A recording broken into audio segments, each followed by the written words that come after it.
Hey, Mike, what do Kelly Slater and PT have in common?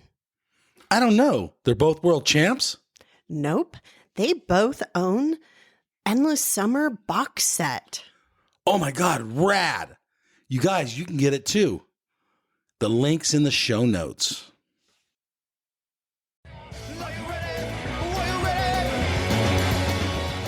Welcome back, everybody, to Season 3 of the QuiverCast.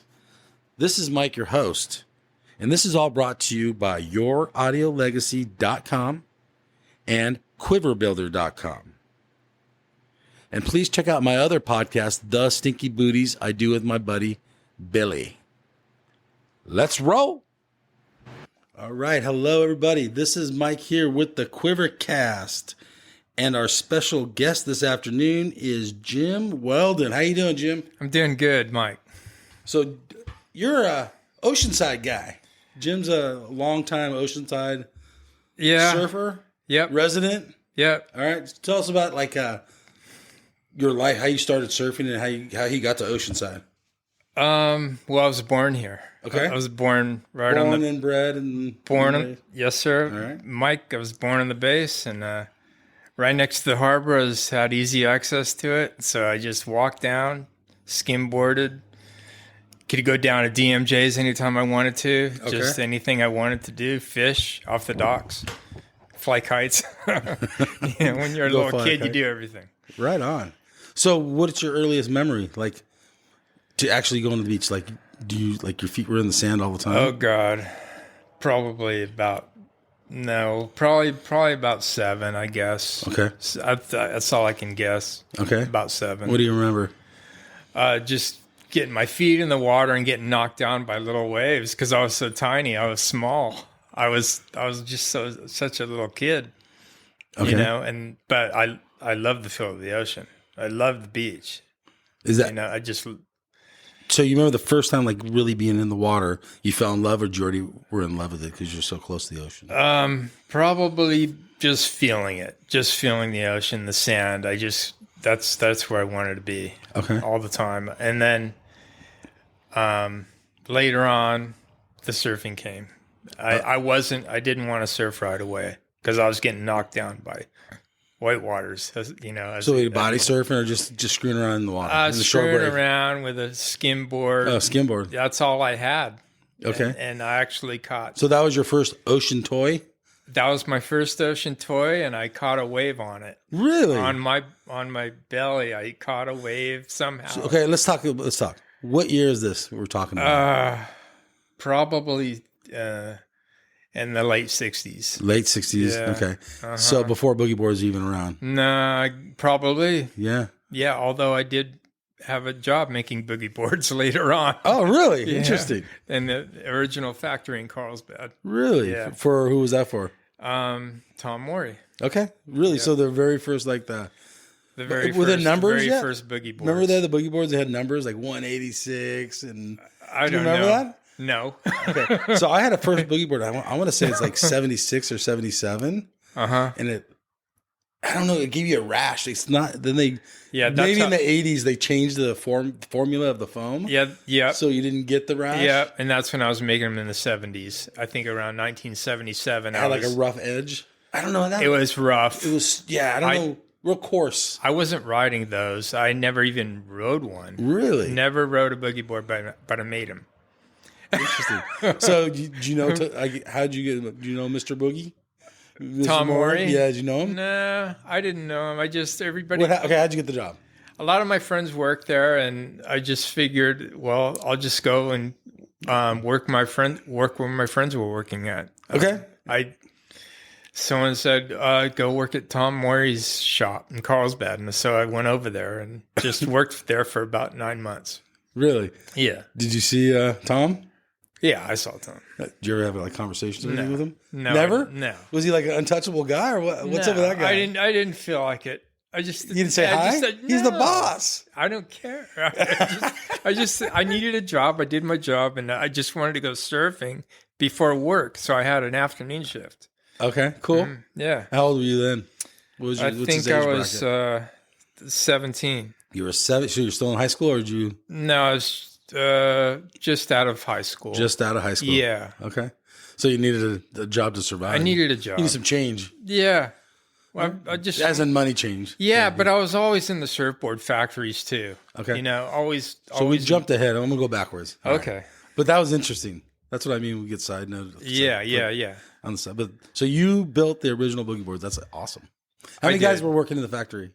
There was probably, I don't know, 50 guys. I imagine. Maybe less. Okay. I mean, that's a lot more than I would think. I can only, I think there's maybe 50. Okay. So he just blew up on the boogie board. He just changed the whole world. Oh, yeah. I mean. Interesting. It was just a job. It was Trust me, it was just a job only. So you don't want to be known as a bodyboarder. I get that. No, but Mike Lambrisi was a bodyboarder. Yeah, he was, actually. And he's going to see this and go, yeah, Jim. But I got Mike, and he'll tell you, I got him off boogie boards into surfing. Oh, really? Yes. So, okay, before we go, you want to go backwards, back to your start surfing? You want to talk that story?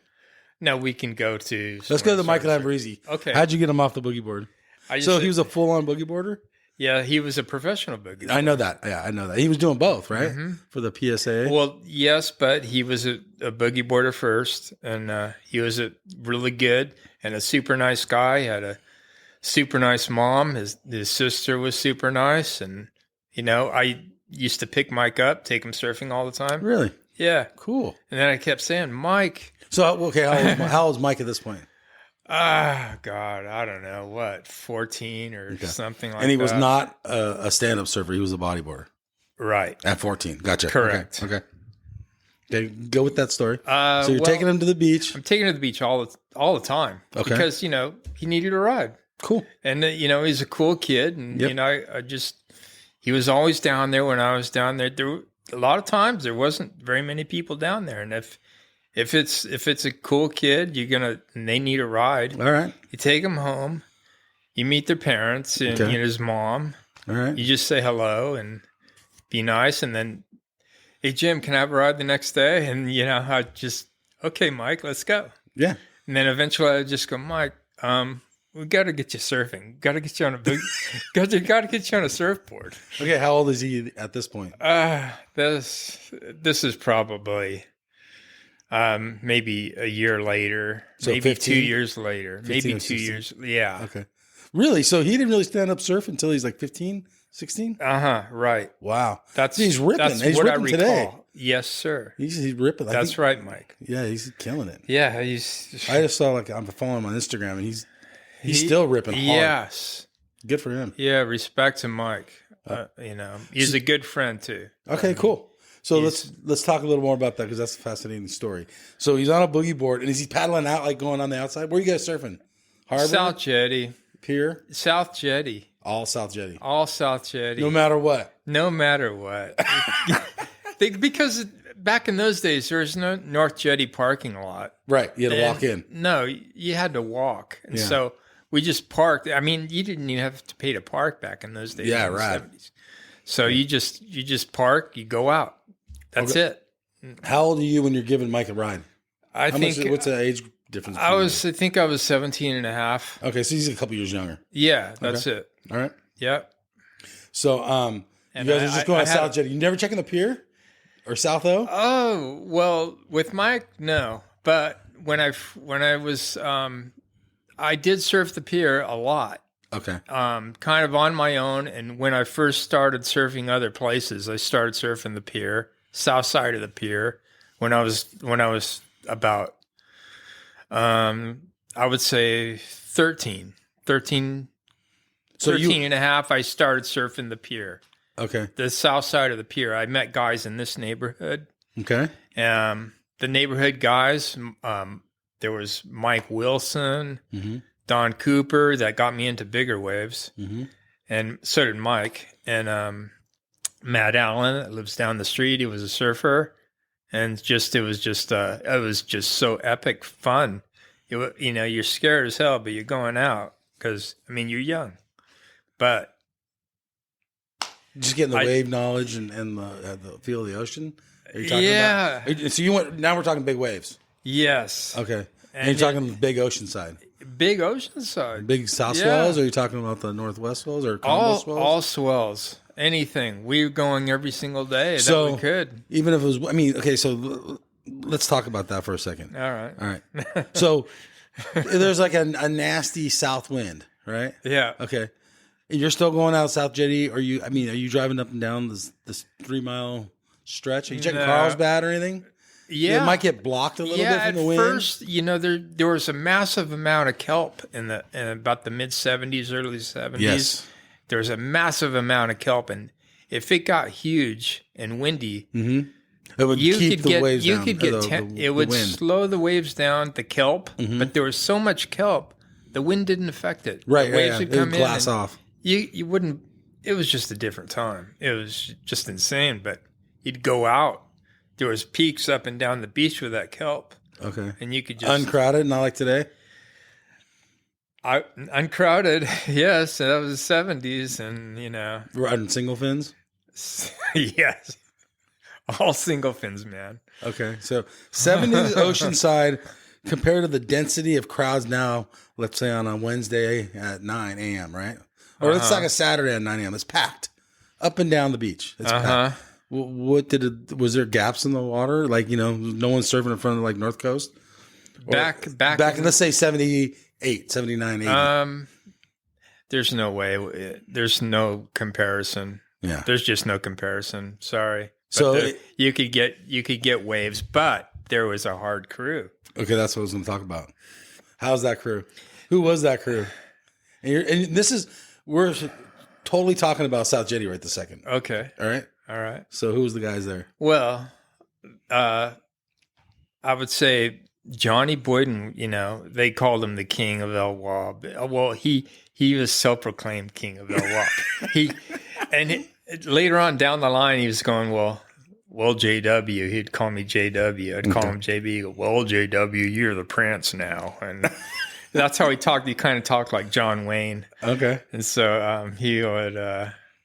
So it was him. He was a hardcore crew guy, but he didn't have to say anything. His surfing did the talking. Okay. There was Ed Thompson, kind of the same way, but sometimes he would talk. And now, are these guys older, younger than you, same age? Older. Okay. Older, yeah. Okay. I mean, So these guys you're looking up to? I'm looking up to these guys, and I'm just going. I saw Johnny just flying, and there was Nick Adams, okay, of course, and Danny Smith, Dave Smith, but the hardcore crew is Ed Thompson, Johnny Boyden. My brother Matt would be out there. Okay. And he was a red hot goofy footer. And Don Cooper was out there. He lives in the neighborhood, but it wasn't a threatening type of thing where later on it could have been that way. It was kind of that way a little bit. It was some of the crew would. So it was innocent in the 70s, more innocent. Yeah, but still hard. It was hard to get. You couldn't get waves from these guys. Okay, as the local kid could not get away. Well, I could. Okay, so that's what I'm saying. If you're some random guy that just pulled up to Oceanside to catch a session as he's heading down to La Jolla, you're screwed? A lot of guys would tell me, well, we're just not going to Oceanside because we know we can't surf there. Locals are going to tell us to leave. So is that how it was? Tell the story. I didn't tell them to leave. At first, so later on in the 80s, sometimes I did that because it was left over from the 70s. I couldn't help myself. It was the culture. Was it the culture? I didn't do that every day, but I did do it. And no one's judging you here. Okay, I just tell the story. Yeah, and I'm totally friends with everyone that I've ever been mean to. But, or told to get out of the water. Okay. And are these local guys too? You're. I have done that. So tell the story. Okay, so I'm a little confused here. Okay, so you're a South Jetty, and if you weren't, even if you're an Oceanside guy, but you live maybe on the other side of town, they try to surf South Jetty. You guys recognize them. Correct me if I'm wrong. You recognize them, but they don't belong to South Jetty. They belong at like the pier or something. Well, Is that how it was? Was it like segregated? It was for a while, but I did surf Buccaneer, so I had to make sure I respected the Buccaneer guys, some of the Buccaneer guys that would come over, and Richard Gomez, and all the Buccaneer guys like I don't know, Jeff Burson was a Buccaneer guy, and he came over to the harbor, and You guys all got along good. I'd surf Buccaneer, and I'd get to know who the good surfers were before I did anything or said anything. Okay. I didn't want to, be a bastard the whole time. Right. But the bastard tendencies would come out. I mean, but that was then, and It is what it is. and believe me, when I was in the zone, when I was in the zone from What do you mean the zone? What's the zone? just Surfing good? surfing, just letting my surfing do the talking. Yeah. I'd be exactly like Johnny. I'd try to emulate Johnny Okay. because Johnny was like Clint Eastwood. Mm-hmm. He wouldn't say anything. He would just say, "Well, next time I'm gonna have to run you over, boy," or something like that. And I just would go. And he would do it, right? He would say it to me, But he would do it. and I was his friend.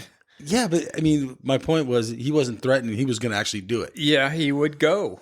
He Yeah. would go Okay. if he says No, were you a Grom and just frothing and you just wanted to catch a wave and you just had to take off in front of him? Or like, what would be the scenario? One of the things where me and Johnny collided. Like you're going opposite ones, No, going left, one's going right? no, it was like I was like 15 or 16 or I don't know, something like that, and I'm taking off. I'm going. I got to get deeper. It's the only wave I'm going to get a wave off Johnny. Okay.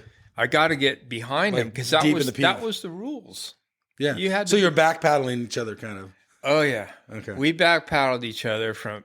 I mean, I can tell you we're back paddling each other all the way to condominiums to the North Coast Village. Oh my gosh. And to get deeper, and Yeah. same thing with Ed Thompson. But I loved them both, and they were both my friends. But hey, But you wanted your waves. yeah, and I'm telling you, you get deep.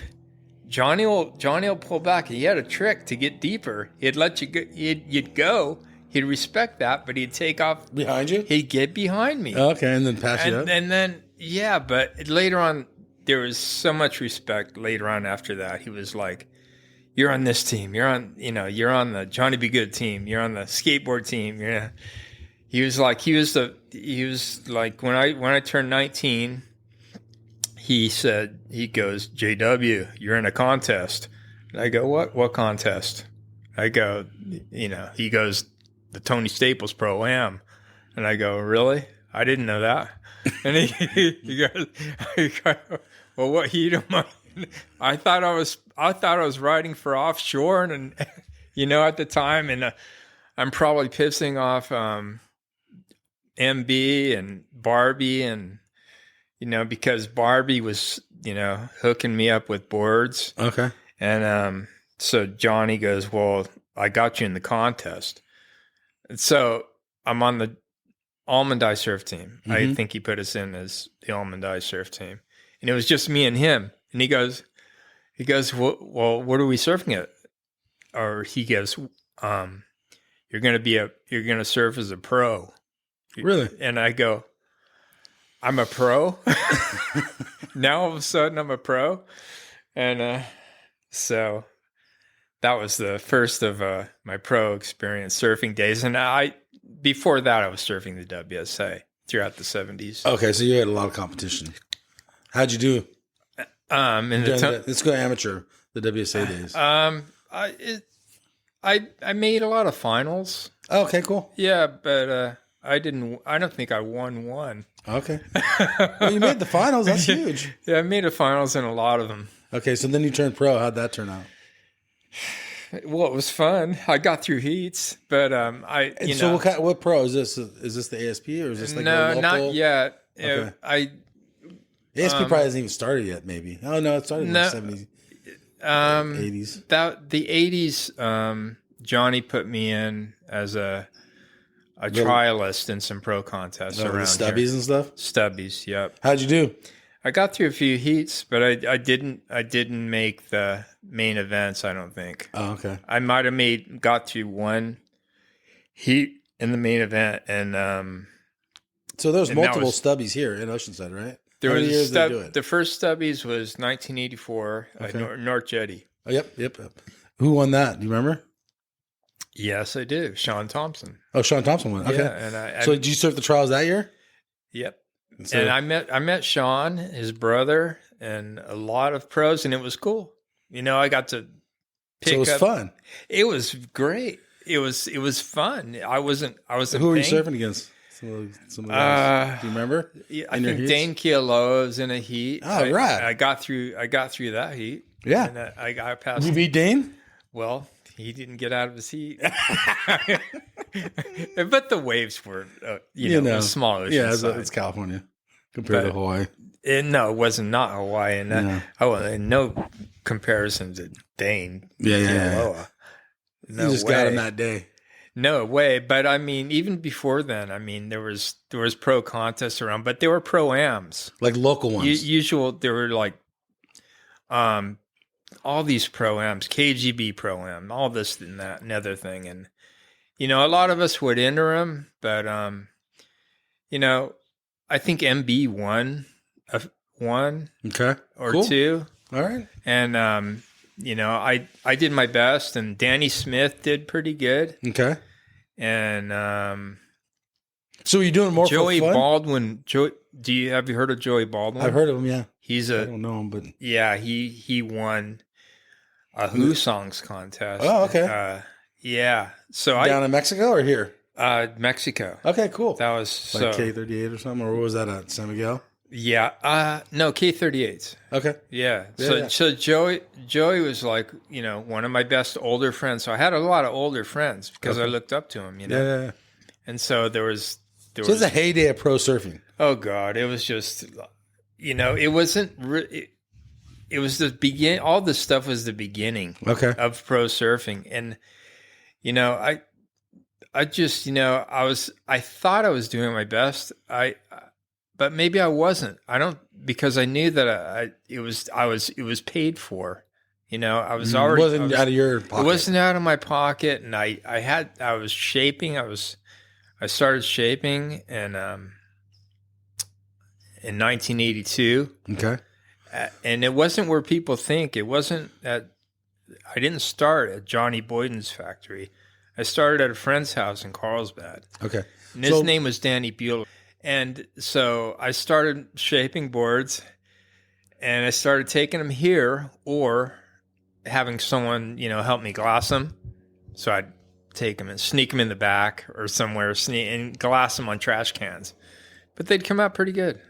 And that was the beginning. 1982. So what are you shaping? Twin fins? Twin fins. Okay. You got it, buddy. So you skipped and the single fin days? I shaped a few single fins. Oh, yeah. did you? Uh-huh. So was there like in 82, so I'm trying to think, I was only 12, I was just starting to surf. But there was like a whole transition going in from single fins probably 5 years ago before to twin fins, and now people are starting to get into thrusters.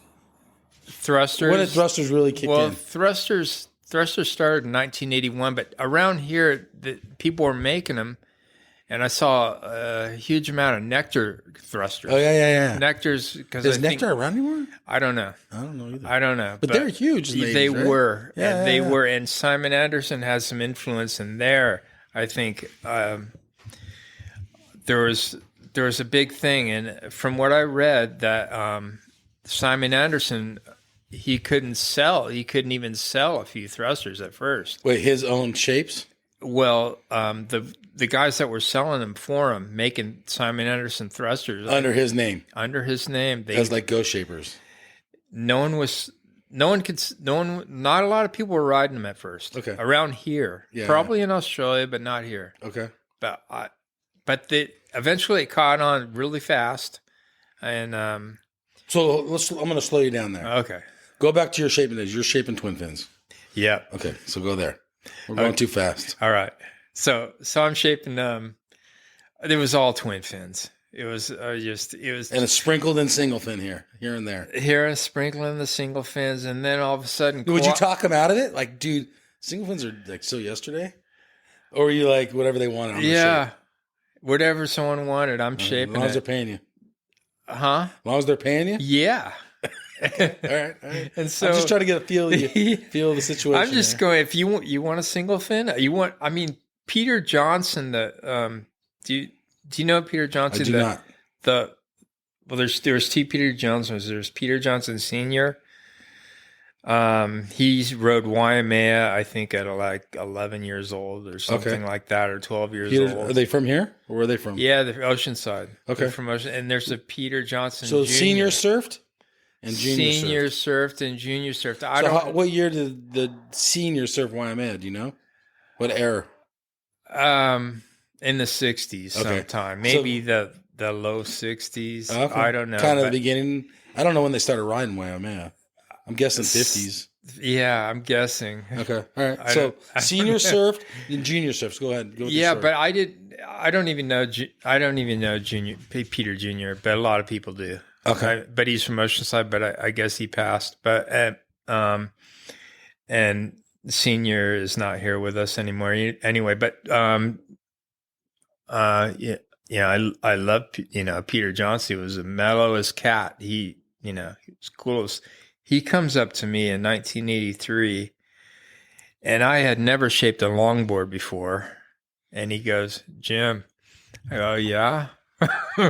He goes, "Can you make me a longboard?" I go, "Peter, I've never shaped a longboard in my life. I'm just telling the truth." And he goes, "Yeah, but everybody's riding your boards."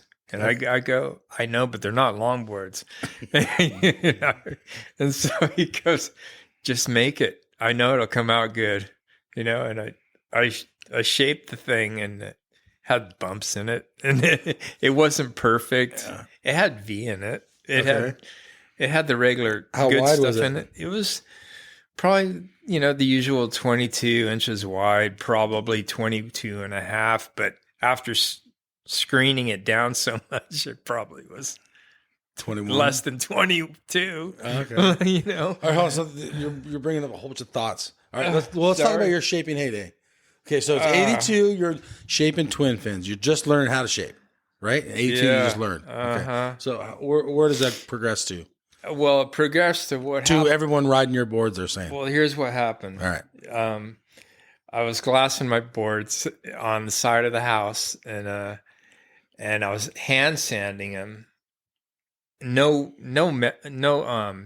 power tools. I was just taking a block and just sanding them down. You had a planer. Oh yeah, I planed them at a friend's house, brought them home and glassed them, but didn't have a grinder, so I'd hand sand the thing, and I'd go down to the harbor, and all of a sudden my boards would rip. I felt really good, and okay. What happened was I was coming out of the water, and Johnny, I was going in the water. Okay. Johnny was coming out of the water, right? Okay. Johnny Boyden. Gotcha. And he had a factory on Cleveland Street. Mm-hmm. And he goes, "What?" He goes, he started laughing at my board. He goes, "I'm sure, JW." He goes, "What's that?" And I go, "It's my board." He goes, he goes, "Pretty good shape, but the glass job just sucks." He goes, "Come on over to my factory. You get your room, you get your own room, and I'll glass your boards." Okay. So that went on for like. So what were you doing with the glassing? Like bubbles in it? Like the resin wasn't. What was wrong with it? I've never glassed a board. So tell the layman's. I think there was some bubbles. Bubbles and air pockets. There was that, and there were some air pockets, and the sanding wasn't no good at all. Okay. Because sanding up after it's glassed. Right. I gotcha. I just left it a hot coat. I didn't. I wasn't glossing them. Yeah. It was just. But they came out good. And you got good waves on them, right? Yes, I did. All right. So then you're in Cleveland. You're shaping now. I'm on in your own room. Yep. I got my own room. Johnny gives me a room, and he goes, get to work. Under your own label or his label? My label. Okay. But he puts almond eye glassing on it. Okay. So, fair enough. Fair. And so that worked out good for, I don't know how many years. 1, 2, 3, like 7 years or so. So now you're you're in the late 80s. Yeah, I'm in the 90s. late 80s. And how many boards are you doing a year? I don't know. Around. Jeez. Take a guess. Take a stab. I'm trying. How many boards a day are you shaping? Back then, it seemed like I was doing, when things were going heavy, guys would come in and I could do like 3 a day. Okay. When things were busy. Yeah. Right. And there was no internet. I didn't even All have word of no mouth? cell phone, nothing. Yeah. And they're just like, get to the shop. I'd be at the harbor.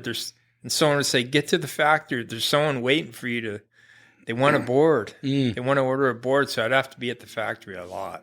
So, okay. So now you're trying to surf. So you're not I don't know how to phrase this correctly, but some shapers, and maybe not today. I think shapers today are a little different, but I think in that era, the shaper was like, well, if the waves are good, they're asked out till you're available. Yeah. Was it like that? Yeah. Like, yeah. They have to wait for you. Yeah. But, I'd go if someone was waiting for me. If someone told me someone was waiting for me at the factory, I'd just jam down there. Okay. I'd just go, hey, what do you want? And then I'd just shape it. And sometimes I got pretty good at it quickly, I thought. Okay. And I could planer shape a board in an hour. Later on, years later, I timed myself. I could planer shape a board in a half an hour. Okay. Because I was making a lot of production boards for Ocean Pacific and As an OP? OP surfboards. Believe it or not. Yeah, I've never heard of OP surfboards. Yeah. So tell us about that. That was This is their heyday, right? This is like, is Tom Curran's running Channel Islands or whatever at this time. That's yeah. But he's sponsored by OP, was right? mainly a clothing thing. Yeah, it was a clothing. But they did have a surfboard line, and I didn't know that. Interesting. Yes, and they were doing it in the 70s, and I didn't know who shaped it. There was more than just me. There was Paulo Mandakaru. I think Trey Sapp helped. There was more than one I think it was just 2 of us making OP boards. Okay. At a time. All and right. then in those days, and I was going from the Johnny B. Good Almond Eye factory to Provision OP factory in the same day. So 2 different rooms? You're shaping out 2 different rooms? for a while I was, because So how'd that screw up your surfing? Did it take you out of the water? I wasn't surfing I'd try to surf on the weekends and my legs were just, Okay. All right, go back to shaping. Okay. I had to ask because I'll forget. Yeah. Okay. All right, so now you're in late 80s. OP is like probably number 1 surf brand before Quicksilver and all those Yeah, guys but even not showed in up. surfboards. No, but in clothing. They're having the OP Pro, which is a Yeah. huge event, Yeah. right, in the 80s. Yeah. Tom Curran's winning it. Tom Curran would come by the Provision shop just Really? because. Why? And What's just because? just because they'd have autograph signings and stuff like Oh, that. so that's where they do it at. That They was would like the do main it hub? there. Yeah. Okay. Were they making the clothes there too? No. Oh. I don't. Interesting. I can't remember everything that went on, but Gary Elkerton would come in, and Oh, rad. Oh, all he these was. guys would come in, and I didn't think of myself as a pro, but the guy that ran the place, Barry Bruckner, would say, hey, you got to be here to sign autographs too. And You would sign autographs? No, Oh. I would say no, I can't. I'm not those guys. Yeah. I go, I'm That's just interesting. a shaper, but looking back, I think I should have. Yeah, you should have. I mean, you're offered the job. I mean, You're told to do it, actually. Well, I That's was interesting. just saying. I was thinking that would be embarrassing because these guys are on another level. I'm not on. So how was Kong as a person? Did you get to hang out with him? No, No. I didn't hang out with him. It was Tom Curran that barely even talked. Yeah. He would That makes sense. He just say, where's the bathroom? Back there, Tom. So that was like the extent of the conversation? No, I'd just say, how's it going? How's everything going? Okay. So this is at his peak, though, right? Yeah. Okay. And then Gary Elkerton at his peak, too. Yeah. All right. Yeah. And there's it went down the road when I was, when I went from Provisions over to, So what was Provision? That's sunglasses, right? Provisions was a surf shop, Okay. a surf factory. Sorry, I got to see where I shaped. Okay. I should have shaped in so many different rooms, man. Before it was like, it lasted a while at Provisions, till about 1989. Okay. Because I went from Johnny Boyden's, and then Johnny stopped glassing. Okay. He That's why you the jumped. building was condemned, and so I put my whole self in the Provision factory. So I was doing. So you were looking you had to look for a spot anyhow, because of what was happening. But I was offered it just to my feet. Someone says Provisions needs a shaper for OP. Gotcha. So it was actually Ed Thompson. So let me stop you there. So your label's doing well before that, though, before you go to OP. Yes. That's So right, did you give your label up? No You way. were trying to run two? I was doing both. Okay. I just doing both, and then sometimes Barry would get pissed off because I would want to do all my boards. But at first I was doing like 5 surfboards a day. Okay, I have another question. Okay. This has to do with money, so you don't have to answer it. Were you making more money off your own boards, or were you making more money off the OP boards? Mine. So that makes sense why you would want to push your label. To me, yes, just common sense wise. Yes, but it was consistent money every single gotcha. day. Yeah. You're not looking for the guy to show up. It was nothing there. I was hardly getting paid anything for a board, and I don't even want to say. Okay, you don't have to. No, that's fine. But it was consistent money. It was more of a. You were working for the man, kind of. I was working for the man, but I don't want to put words in your mouth. But like working for anybody, you'd have to kind of like make up your invoices and sort of, you'd have to give them your invoice. Okay, this is how many I made. So I'm going to ask you some hard questions here. Go ahead. All right. You don't have to answer them if you don't want. Okay, so you have your own label, and guys are looking for a Weldon board, right? Yeah. And I've never asked this question before. Maybe it's none of my business.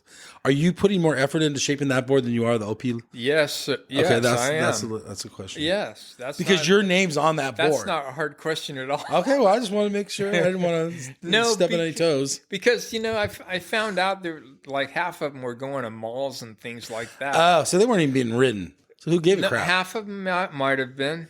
Okay, or a quarter. I don't know. Where are these boards going? Yeah. I wasn't even signing them, Yeah, it was all OP. It was all OP. So it was a separate entity for 100%. Yeah. So what were they? So you could just shape anything almost. I can tell you one thing about doing all those boards. This is interesting. Go ahead. It gave me a lot of planer shaping experience. So it made you even though you're just throwing boards out there under the OP label, you were getting better at your craft. Yes. Gotcha. That's right, Mike. Okay. Yeah. All right. And it was a good experience, and I don't regret it a bit. But you still wanted. So was it an ego thing? Why do you want your name, or was it a money thing, or both? Both. Okay, it's fair. Both. No, of course. All right. This is fun. It's just, it's Jim Weldon. It was Weldon Surfboards, and I kind of changed the name to Jim Weldon Surfboards. Okay. So I just make it's Jim Weldon Surfboards. Okay. Yeah, but people call them both. Yeah. So how many guys in Oceanside? How many local guys were riding your board in the 80s, in the heyday? In your heyday? In my heyday, God, it seemed like okay. Let me try to get this right. Donald Takayama, he moved down the street on Cleveland Street. He moved down the street and got a factory of his own down there. And by the way, I rode Donald's boards before I started shaping, but that's a whole different thing. This is just about me. He left and went down the street, and it seemed like he was started concentrating on other boards, like longboards and stuff like that. Mm-hmm. And what was he shaping before? Like fishes, or more fun boards? Were we doing like twin fins? He did the best. Really? I thought he did the best twin fins. Really? Around. So is he known for that? Because you hear about his longboards and his no riders and all that. You ask anyone. Really? Anyone. David Barr. anyone that rode for him. Okay. So he was shaping shortboards, like He was excellent shortboard shaper. And Joey rode for him, Joey Baran, and he made him the kind single fins. Okay. And twin. So he's just a master shaper all around. Yeah, but when he moved down the street, his calling, it seemed like he was doing 20s. He was still doing 20s. Mm-hmm. He was doing other stuff like mid range, they call him now. Yep. So he kind of changed. He went in a different direction. Where I remember in the 80s when I surfed, no one rode a longboard. Like you were booed out of the water, at least where I lived. Yeah, you were just harassed if you paddled on a longboard or a mid length or anything. If you were on a thruster or maybe a twin fin, like a short, like 6 foot or under, you were harassed. I was telling longboarders to go in and out. Yeah, I'm sorry about that, but it's a different world today. Now I even write them now. Yeah, I write them. I write we all do. Write everything. Right, you have to. It's fun.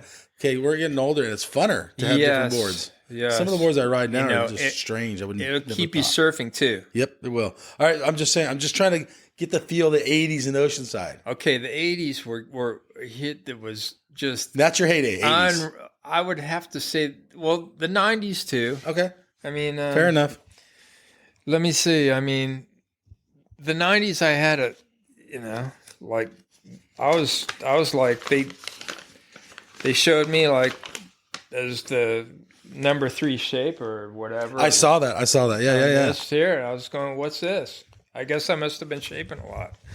Cool. Shaping a lot of boards, and this was in the 2000s. Oh, really? All the way up into the 2000s, but the 80s, I thought was kind of like a big thing for me because when Donald moved down the street, MB was shaping. He moved over to the valley. Okay. And I was still shaping at Johnny's. Okay. And so there was a window. There was some sort of there was a window where Gary Linden was making a hell of a lot of shortboards. Almost, Gary and Mike Barron were making most of them. Okay. And I know. What would Mike shape under Linden, or who was he shaping? MB. MB on his own board. Yeah. He was just MB before he turned and bought the burn license. Yeah. And so what had happened is, when Gary moved, Gary was down the street. Al Chapman would come by. I'd meet all these guys, man. Super rad. It was just unreal. It was just, Al was cool, but he would always argue with Johnny about money and stuff like that. But David Barr for a time shaped there. Okay. And others, Hank Bizak, but I always had my room. Okay. And let's see. So Donald Takayama went down the street. It just seemed like guys, all of a sudden there was a window of guys coming to me and going, "Hey Jim, I want a board." And then sometimes they'd bring me can you copy this board? And I'm not going to say the name of it. Okay. A local shaper, let's just say that I Fair would enough. just talk about. They'd go, "Can you copy this?" And I would. I'd trace the board and trace it. I'm not ashamed. I would trace it with cardboard or whatever I had. And, to make your own templates? To make a template of their board, of the board they were riding. Okay. And then, why were they going to you? You're a better shaper? No. I don't know why. I'd give them a better deal. Oh, it was all about money. Well, I'd give them and you could shape. I could shape. I'd probably give a better deal, and I could copy to a T. Really? Some of these boards. Okay. So then that just blew your label up even bigger. And it kept going from there. It kept going from there. It just all of a sudden guys wanted boards and boards and boards. Out of towners or in towners or both? How much out of towners were showing up? Up and down the street, up and down the state. Okay. Newport guys would come down. Okay, that's my boards. question. It was just. So your name was getting out like Southern California wise, even further? And then Florida, guys would come from Really? Yeah. Killer. Were you shipping boards over to Florida or no? I was shipping boards to Florida. To the shops or just to random people? Random surfers? People and shops. Once this was later when I started shaping at MB's. Okay. I mean, I only shaped there like maybe 2 years, Mm-hmm. or I can't even remember, but it seemed like a long time, Okay. or maybe more. But he gave me a room, and John Dunn was glassing, Mm-hmm. and I was just. It was a cool thing, and thanks to Mike, he says, "Yeah, I got a room for you. You shape here." It was kind of like the Johnny thing. You shape here, we'll glass them, and we'll get them out. And Under your own label. under my own label, strictly. So you walked away from OP. Well, it was done. Oh. OP was done. They shut down their doors. Okay. And I even remember that I shaped in a little shack just to get by. Okay. But but I would take those boards. Here's what happened. I remember taking these boards that I shaped and taking them down to MB's and just go, "Hey, MB, can you guys glass these?" And Mike goes, "Yeah, and if you want to, you could shape here in a room as long as we gloss them." And I go, "Fair enough." So I started shaping at MB's, and I met even more pros, but Mike's the man. He knows everyone, Okay. all the pros. But so the Florida thing is, I started shaping some boards for these Florida guys, and Peter Mendia got a sniff of some of my boards, and he doesn't ride my boards now, of course, but he was a red hot surfer. You've heard of him, right? I've heard of him, yeah. Yeah. He rides for Doc Proctor, I think, and but back then I made a board. He goes, I mean, this is maybe even pre-Slater, yeah, or he got a whiff of the newest trends of what was going on. Okay. And he goes, his friend's name was Tito, and Tito would go through, and Peter would hardly talk too, and he would tell Tito, he goes, "Can you ask Jim to make me a board with 6 inches of nose rocker right in the last foot of the nose?" And I knew how to do that because when I first started shaping, a friend of mine was already kind of doing that in the around 1980 or 1979, and his name was Danny Bueller, and that's when I first started shaping in his room. So I already knew how to kind of do that. It was a trick. You had to get really thick foam in the nose. And it was a trick where you had to use certain tools, certain curvy tools, and get all this and make it just, okay, I want it, he wants a 2-inch board with, 6 inches of nose rocker, but don't muck with the tail rocker. That came later. This heavy tail rocker came later with reverse V, this Maurice Cole stuff, but and Greg Weber. But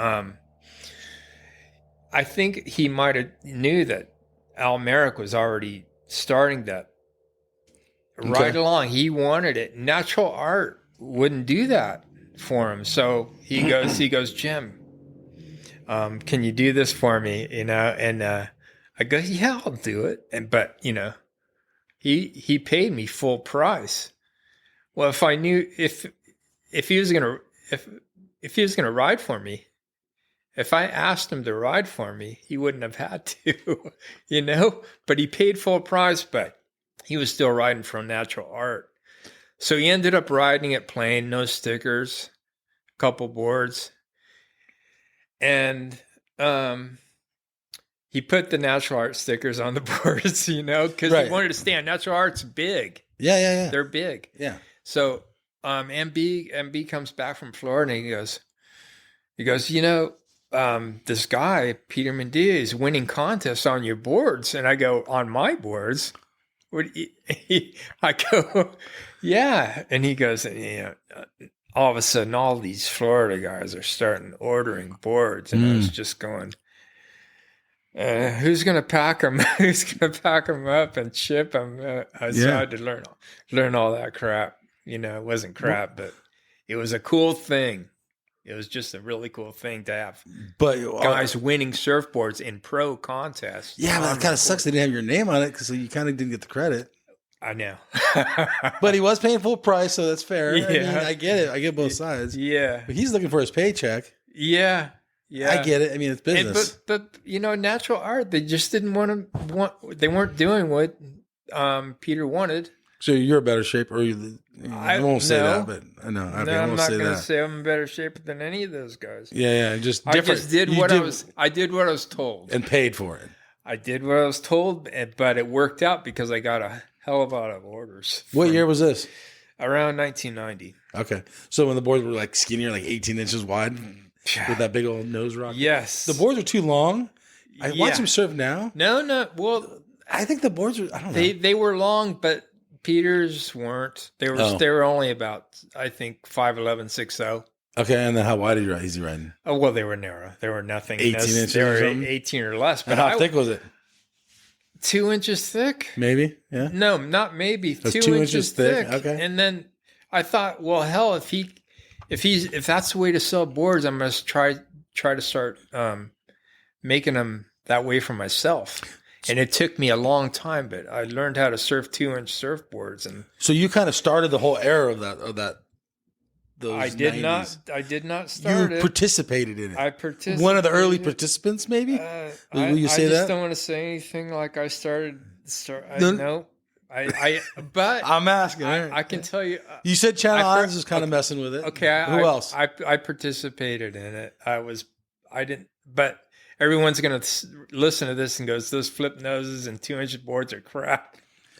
But they back in the day, they were trendy, and guys are winning contests on I think them. Slater was riding them, and And, everyone was, right?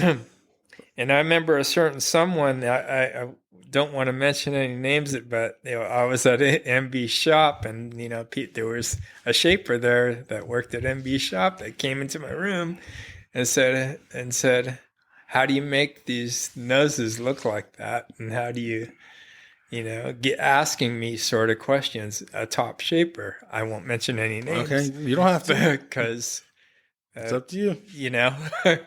But It's better for the but podcast if you do. His name starts with an M.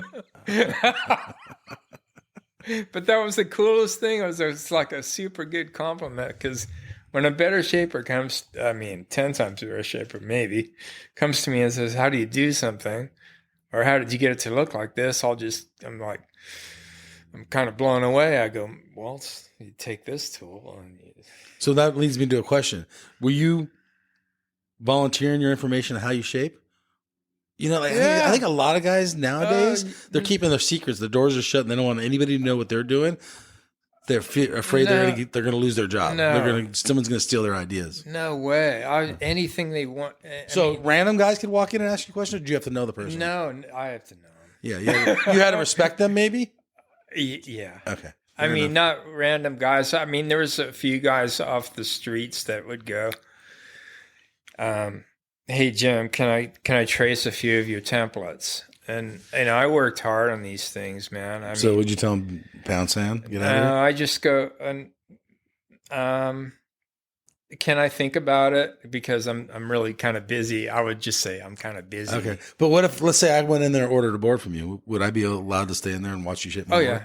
Okay, you're cool with that? Okay. Yeah, I had a lot of Japanese guys come in and watching. The Japanese guys would make you stay in the room forever because they want things perfect. Oh, so they were double checking what you're doing, critiquing you, maybe. What's the word? Just everything. If they wanted a little more, 16th of an inch more V, or if they'd look at a board. Okay. You're shaping it, but they're looking at it. This is hand shaping. Yeah. This isn't computers. Okay, so let's talk about that then. You're still shaping today, correct? Yeah. And how do people get a hold of you? Just call me. You want to give your number out, or what do you want to do? Or have them look you up on the internet? I mean, how do they get a hold of you? On the internet. Okay. Yeah. Jim Weldon. Surfboards. Okay. So that's how you get a hold of him. And there's a number that they can contact you easily, right? Okay. Yeah. What do you think about... I only have a Facebook page. Okay, well, just let them know. Yeah, You have an Instagram too, though. I have Instagram too. Yeah. So is there? But They can it's message just- you on that, like I did with Yeah, you. they can message me on Instagram. Yeah. Okay. It's Jim Weldon Surfboards, and they can just message me. But hey, You don't want to have them not be able to get a hold of you. You want to? You know what I'm saying? No, I know. No. Yeah, that's the way to get a hold of me. A phone call, an email, a text. Okay. You know, Direct message. a lot of guys on because I'm on Facebook too. They just it's not even it's just my Facebook page. They'll send me a message. Has your method of shaping changed today as opposed to 85? Yeah. Has it? Yeah. I mean, equipment Yeah, wise, or are just- you going through the machine? I'm using machines a lot. And, Okay. You know, Off your templates or off your board shapes? I've scanned. Okay. Good. I've scanned quite a few of my own Okay, and then you just boards, but I admit to getting help with making a few programs okay. that, especially, I'd be there, the whole time helping, programming, and it can be a little embarrassing saying, yeah, but I'm not a computer shaper at heart. I'm a planer shaper, Okay. and that's where my ability with my hands come in, because I don't just scrub a computer shape. I go, I will change the rails, if the thing needs more concave, everything like that. But Okay. it's just So when it's doing the machine, it's doing how much percentage? And then what percentage you giving? for me, I think it's doing about 90%, and Okay. it's got that 10% could turn into easily 50%. Okay. Depending on you want to change the tail, Yeah. you want to change a lot of things in Okay. the board, and it's just it is fascinating to look on a computer and go, wow, I didn't think I could get a board out of this, and but hats off to people that just stick with their planer, and believe me, my planer's right there. So I'll be planing up a storm once I get Will you hand shape boards for anybody anymore or no? Oh, I'll hand shape for anyone. So Yeah. you give them a choice, or do you automatically throw it to the machine unless they otherwise say the so? hand shaping it probably costs a little more, Okay. but Are you sticking with poly only? Or are you doing no, epoxy? here's another thing. I mean, I specialize in epoxies. I've been doing it. Really? Yes, and from about 1991 or 92, when I was introduced to Javier Workaya and Pedro Vasquez, who was making SVF blanks, one of the original blanks that came to Oceanside here in the valley. So it was Pedro Vasquez who I was getting blanks from. Okay. And remember when in 2005 when Clark Foam ended? Yep. And I think everybody everyone that surf knows that. scampering around. Everybody's scampering around. People are in bars, I guess, trying to sell their planer or whatever, and they're crying in their beer. I'm not going to. The world's over. Again. The world's over. We were making blanks. Well, not wholeheartedly me, but Those guys. Pedro Vasquez, and then Javier was making them. So there's a lot of trial and error, but I was still making surfboards because I can make epoxies with a planer. No, and then this is way after people were started using the shaping machine. I only just started using that thing, shaping machine, in the past. I don't know, not few years, more than a few years, but I've been using it, and quite frankly, I feel it's a cool thing. Yeah. And people can get great boards from it if it's a for proven sure. board. Say like egg type shapes. Guys love them because I'm older. I ride them sometimes. Mm-hmm. My go-to board's a 6.6, but my say like a egg, I like a 7.0. Just hey, go surf. Are your get boards you waves. ride now epoxy or poly or both?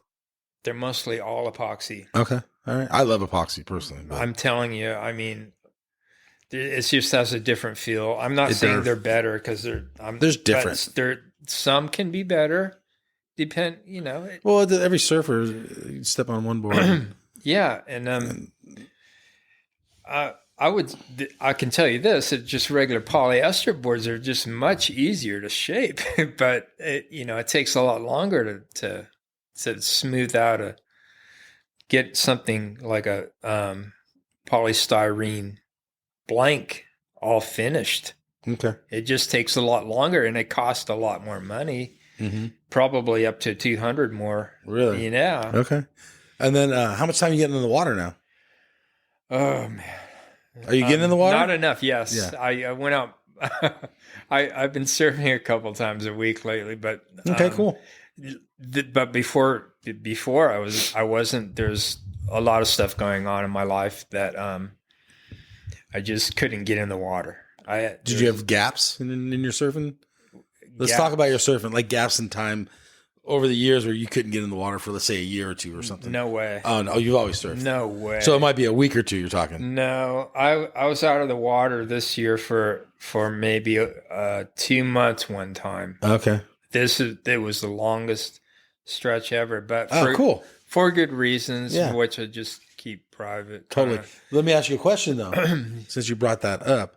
How was it after 2 months out of the water, the first surf? Not too bad on the right board. Yeah, the right board. Okay. I took an egg out, and I was just stoked to catch a wave, man. Yeah. And I was stoked to get to my feet. Yeah. And stoked to just and even surfing Monday, and I'm trying to get right back on smaller and smaller boards. I mean, yeah, okay, I fell. Maybe I didn't make a wave, but I was out there and I did a few turns. Okay. I'm not the surfer. I might not be the surfer I was in the 80s and 90s, and yeah. No, I feel it. I'm not half as good as I used to be. But I can tell you, man. I mean, I feel it in my head that I can get it together. You're stoked to get in the water, right, and catch a wave. That's right. Yes. The times have changed. Yes. All these Groms, I mean, it's coming their way one day too. Yeah, everybody gets older, and they have aches and pains after I've skateboarded a lot. Okay. When I was in the 70s. Yeah. In the 70s. We can touch on that real quick. Sure. How was skating? Okay, and then, versus surfing, and did you love one or the other, or did you just skate when it was windy? Yeah, it was back in the 70s. When you're a kid, I was either surfing or skating. Okay. And I mean, I love reservoirs, pools, and all that stuff. But the only way you could get anything is if you. I mean, I didn't really want anything, but there was contests, and I wanted to see if I was any good at it. All right, and that's how you judged if you were good or not. I don't know, but I wanted to win something. Okay. So these pure contests would show up, and a couple would show up at the harbor, and all of a sudden I won a couple, and oh really? I was just. So you never won a surf contest, but you won a skate contest? Oh, I won some amateur surf contests. Oh, okay. But and I won some heats and some pro contests. Yeah, that's awesome. Yes, sir, I won. No disrespect. I'm respect. I mean, I don't think Dane Reynolds. I'm not Dane Reynolds, but he never. I'll never even. Why did I throw that name? He says he never won a pro contest. Dane Reynolds. Oh. I don't believe that, but that's what he says. He may not have. I remember he came in second when he was a wild card. Yeah, Kelly. Yeah, I don't know, Mexico or something. I don't know where. He was at. I mean, you know how I felt like I was winning when the peak of my surfing is when I was just out in the water ripping and just annihilating the thing and just paddling by people and going, and guys would go, "You're killing it. You're killing it. You're just, what the hell are you doing? Are you on something? Yeah. What'd you eat today?" Yeah. I go, "I had peanut butter toast." I've never seen you surf that. You'd get these rhythms, and then you just like, I could feel it in my surfing, and if I get a hint of that again, and I do sometimes a certain gouge, just one turn, you're in a session, you're stuck. And I'll go, "That was rad," and if someone says, "I saw you do a good turn," that'll make my Makes day. it better, yeah. That'll Yeah. make my day. I mean, I'm just human and just do my best. Yeah. Yeah, that's Good all I enough. can do, man. And then, yeah, so we talked about the surfing and the skating, and we did talk a lot about localism, but you never said straight up, are you for localism or against it? And you don't have to answer, but if you want. I think. Do you think the local guys deserve respect over guys showing up in the parking lot that maybe don't live around here or put their time in? I think people that put their time in should deserve respect, but I don't think there should be the localism, this type of stuff that there was in the 70s. I heard about stuff in Ventura, and I seen Oxnard. I seen some of that. I surfed Ventura, but none of that stuff happened to me there. And nothing happened to me around here. I don't know why nothing happened to me back. Well, you lived here. Yeah. Did you ever see anything happen? You don't have to answer this again, but yes. Have you seen people getting flat tire? Like, what'd you see? Waxing their windows? What? I saw all that. I saw that, man. And what about violence? Was there violence in the 80s here? Yes. Okay. No, more in the 70s. More in the 70s. More in the 70s. And I'd see it, and I was just a small kid, and you're not gonna tell on someone that you know. No, of course not. You might get beat up. Yeah, of course, yeah. But for me, I mean, I'll hear about people having such a hard time fitting in a crowd. I never had that. I've never had an issue. I never had a problem, and the only time I got hassled maybe was at Wind and Sea. That makes sense, actually. Cotton's one time, but Wind and Sea. So, what do you think surfing's done for you in your life? I mean, your life has revolved around it. Oh, it's kept clearly. It's kept me fit. I love it. I can't get enough of it. To this day, I'm a fan of it too. Yeah. And the kids. Are you watching contests today? And other shapers. I'm a fan of all the shapers I see on Instagram. Okay. Just God. I mean, I'm blown away by everyone.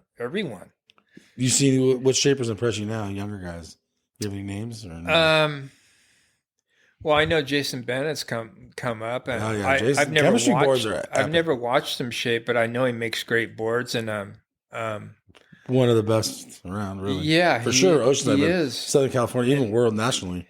Yeah, the chemistry boards work. I'm just yes, and I know Junior rides chems, and thanks, Shane. If you see this, Junior, thanks for riding my boards when you did, and sometimes he still does. Right on, yeah. I saw a picture recently. You had a board shaped the last couple of years. Something. But in the 80s, it seemed like my boards were flooded down there, everywhere. But Gary sort of said, Lyndon sort of said something about himself and Al Merrick. For a while, they were the biggest, and they might have been. Mm-hmm. But I know Al Merrick is and still is Channel Islands, I'll say, because I think Al Merrick, it's his son's shaping, and he's got a variety of shapers. Channel Islands, right? So they're not to say they're the best boards in the world, but I mean, look at San Clemente. There's so many good shapers up there. Well, Lost is huge too. I think Lost and probably Channel Islands are the biggest ones, maybe. Yeah, in the world.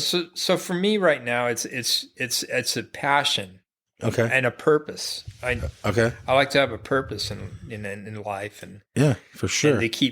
And my passion is to surf, and my passion is to make quality surfboards. Got it. Yeah, for sure. It's just something I think about it all the time. Do you? Even if I'm not shaping, I think about the next board. Okay. So when you're riding your boards now, are you test piloting it? Like I'm thinking, what am I going to do next time? Yeah, and even the glassing, I'll go, well, this one's too heavy. This one's too light. No. Where do you get your boards glassed at now? Are you glassing them? No. Okay. No. So you learned when you were a kid that you sucked. I won't say sucked, but you did. Glassing wasn't your game.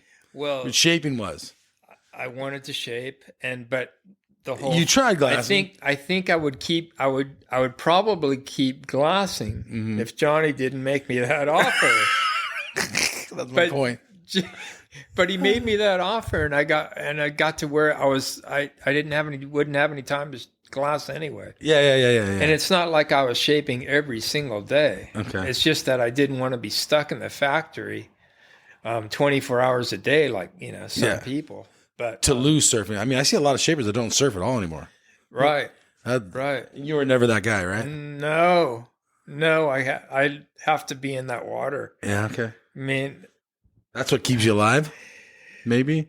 surfing, surfing is just How'd you balance them? I didn't know how at first. Okay, fair. I didn't know how at first. I would if someone gave me an opportunity to be in the shaping room and make money all day, and I would say, let me do it. But nowadays, at the end of the week, after a couple of years, at the end of the week, you'd go and jump in the water, and your legs wouldn't work. My legs wouldn't work. Okay. But the experience that you get out of like doing boards all day, you'd have that planing experience and just an eye for rails and watching other shapers that were next to you in a different room. Okay. So, I mean, so you love them both. That's what I hear the love of the shaping. Yeah. But I hear the love of surfing Oh too. man, I'd have to say the love of surfing is probably a bit more. Okay. Because I love surfing. Yeah. There's nothing like being on a wave. Come on, let's get real here. I agree with you. And barrels were my forte. Okay. Barrels. So more than turns. You're trying to get paid. No, but So where's your biggest barrel? Have you surfed pipe or anything like that? Well, I would say my biggest barrel would be besides around here somewhere or blacks might be Pasquale's. Okay. And I went down to Porto with my brother, but it wasn't like Pasquale's. Pasquale's, you could just stand there and be in a, Just as long as you make the drop or what? I've never surfed there, but just it's kind of like Porto, but Porto is just that's a scary SOB. That's just How many times have you been to Porto? Once. And that was enough. You didn't want to go back. Well, it wasn't that. It's just that when I saw pictures of Pasquale's and they were just perfect A-frames instead of closeouts. Yeah. And I went down there and I just that place. I want to go back. All right. I love that place. Okay, fair enough. It's Mexico, and I don't know how tame it is, and I don't know how COVID is down there. But give it a year or two, maybe. Yeah, but even there's just radical trips down to Cabo where I've hurricane swells where places would jack up to 8 feet and these weird river mouths would come out, no one out, barrels all day. We didn't take water. Cameras or nothing. We just don't even care. We just surfed. Wanted to get barreled in warm water. Okay. And around here, I feel like I got so many barrels around here. Just around here. I mean, they call it. You probably heard El Wob. Yep. I just call it South Jetty. We call it South Jetty. But it's El. But I heard the name's coming back. The El Wob is mainly the wave that sometimes breaks, or it always used to break. Right. Sands change, right? In front of the jetty. Yeah. Outside the jetty. Outside the jetty. Yeah. And Johnny named it. Johnny named the place El Wob because it's bowl spelled backwards. Right. It's a bowl. It was a bowl. Right. And if you sat right in front of the jetty, you didn't right in front, but it could break 10 to 20 yards out there at a lower tide? On a river mouth. Okay. After the river broke open? Yeah. So the river was different. That's before they used to have the road there. That's right. That When looked the around. road broke out and the sand went out, I don't know how many yards. Seemed like a football field a couple times out there. The sand there was so much. So sand. was it breaking like a point break, kind of Yes, left and right, or just right? left and right. Wow. Yeah, it was crazy. Yeah. I mean, there's photos. There's photos. Yeah, for sure. So, how do you think oceanside waves have changed over the last 30 years, 40 years? I just think it's more walled. I don't know why, but I think it's Well, it has to do with the sand, probably. that. I don't think the combo swells are comes as often. How's North Jetty versus when it was in its heyday? North Jetty's not the same either.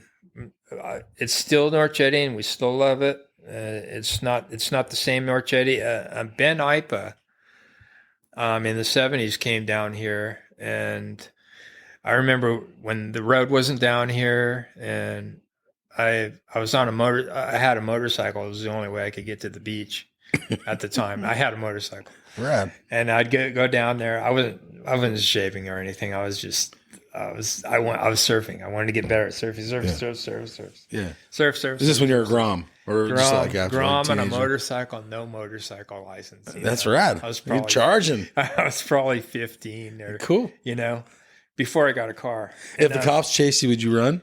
The cops didn't chase me. Oh, No. All right. I'm just asking. I don't know how I got away with all this stuff. I wasn't wearing a helmet and nothing. Oh, they don't think you needed a helmet then, but Well, no, but and anyway. All right, go ahead. Sorry. Anyway, one time,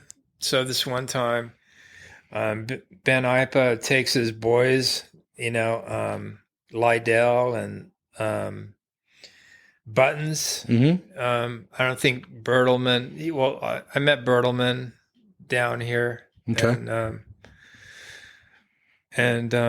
Anyway, everybody left. This one time it was high tide. They left.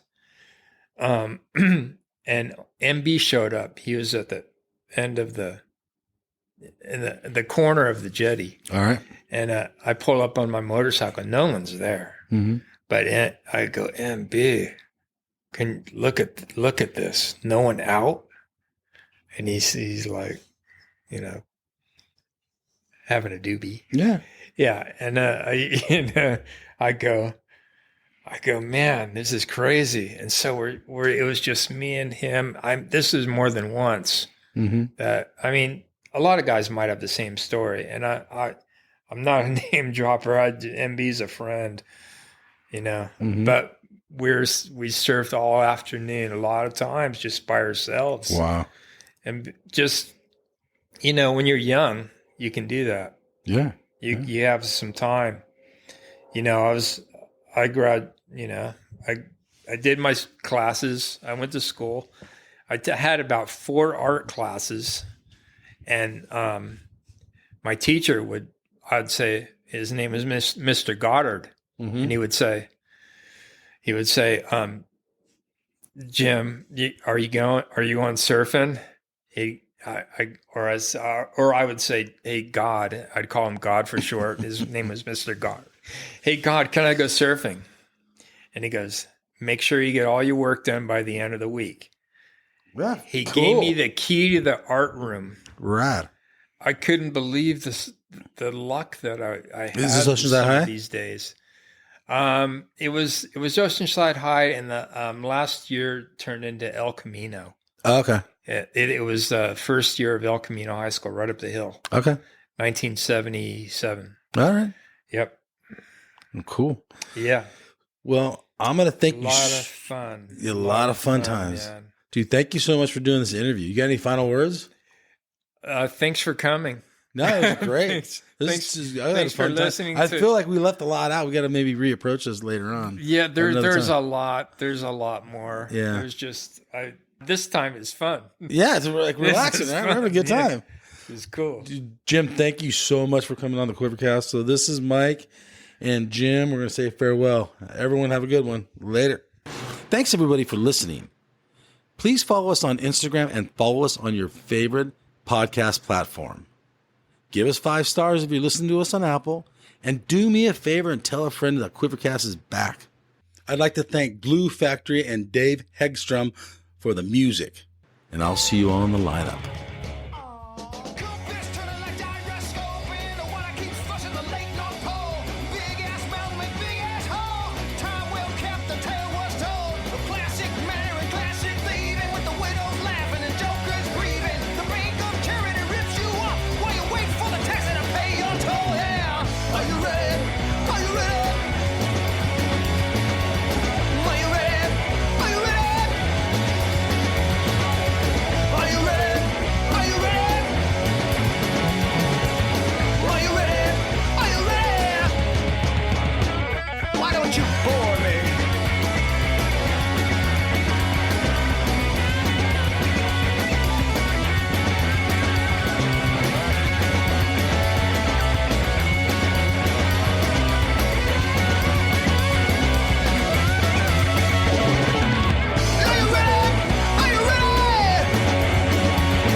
Hey, you guys, Endless Summer box set. This thing is legit.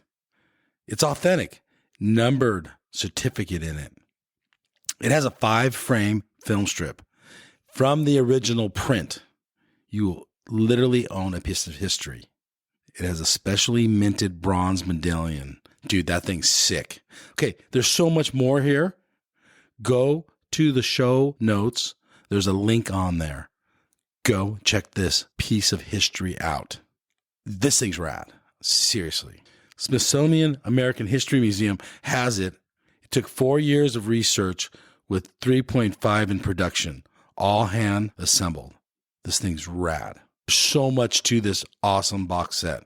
Remastered DVD, sharper images than the original film, but dude, this thing's so sick. Link in the show notes.